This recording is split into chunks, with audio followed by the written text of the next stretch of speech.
হযরত মুহাম্মদ সাল্লাল্লাহু আলাইহি ওয়াসাল্লাম কতটা মহান ছিলেন। নবীজির সাথে ৭০ জন সাহাবী ছিলেন। সেই সময় মদিনায় অনেক সুখ শান্তি ছিল। হঠাৎ অনেক খারাপ সময় চলে আসে সেখানে। বেহেশতের মতো শহর দোজখ হয়ে গেল। সবখানে তখন আগুন আর আগুন। তখন সেই ৭০ জন সাহাবী বিপদের মুখে পড়েন। কেউ আহত হন, কেউ বা মারা যান, কারণ তাদের জন্যই এই ফাঁদ পাতা হয়েছিল। আমাদের নবীজি তখন এই ঘটনার পরে ভীষণ দুঃখ পেয়েছিলেন।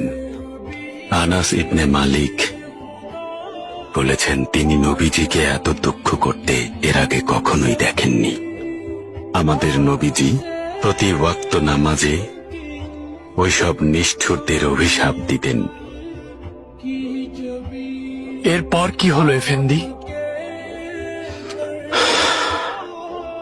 এরপরই কোরআনের এই আয়াতটি নাজিল হলো, হে মুহাম্মদ, আমি আপনাকে বিশ্ববাসীর জন্য রহমত স্বরূপ প্রেরণ করেছি। এরপর থেকে আমাদের নবীজি অভিশাপ দেয়া বন্ধ করেছিলেন। এমনকি তিনি তার শত্রুকেও অভিশাপ দিতেন না।